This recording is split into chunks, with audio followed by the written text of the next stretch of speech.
আর এখন হচ্ছে হয়ে গেছে দুপুর, আর দুপুরের জন্য হচ্ছে আমি রান্নাবান্না করছি। আর রান্নাবান্না দুপুরবেলায় মানে করি না, খুব বেশিরভাগ দিনই করি না। আর হচ্ছে এই যে দুপুরবেলা রান্নাবান্না করছি কারণ হচ্ছে আমাদের হচ্ছে ছাদ ঢালাই হচ্ছে, তো ঢালাই করেছিল ওপর মানে পাকা বাড়ির সেই ছাদটা, তো সেইবার মানে জল পড়তো, সেই জন্য আবার মানে ঢালাই হচ্ছে। সেই জন্য এদিকে হচ্ছে আমি গ্যাসে আজকে রান্না বসিয়েছি, কারণ ভেতরে হচ্ছে চারিদিকে নোংরা হয়ে গেছে। যেহেতু ঢালাই করছি জাম টাম ছড়িয়ে এবার মানে জামগুলো ছড়িয়ে আবার জাম করতে হবে। আর সেই জন্য আমি ভেতরে মানে যে বাড়ির ভেতরে গ্যাসে হচ্ছে রান্না বসিয়েছি। আর বাড়ির মানে বাইরের উনানটাতে মানে উঠোনের উনানটাতে রান্না করবো ভাবছিলাম, তো উঠোনের প্রচুর রোদ, সেই জন্য আমি যে এত রোদে আমি রান্না করতে পারবো না। আর এদিকে হচ্ছে আমি এই যে গ্যাসের জন্য রান্না বসিয়ে দিয়েছি, আর ভাত হচ্ছে রান্না করেছি সকালবেলায়, আর এখন হচ্ছে তরকারি রান্না করছি। এই যে এদিকে হচ্ছে আমি মাছ ভাজছি, এদিকে হচ্ছে ডাল বসিয়েছি।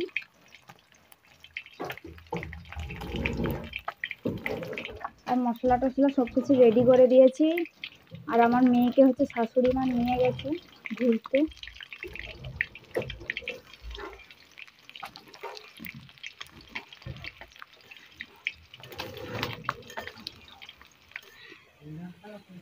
আর এদিকে হচ্ছে ডাল হচ্ছে ফোড়ন দেওয়া হয়ে গেছে, আর মাছের তেল দিয়ে হচ্ছে ফোড়ন দিয়েছি।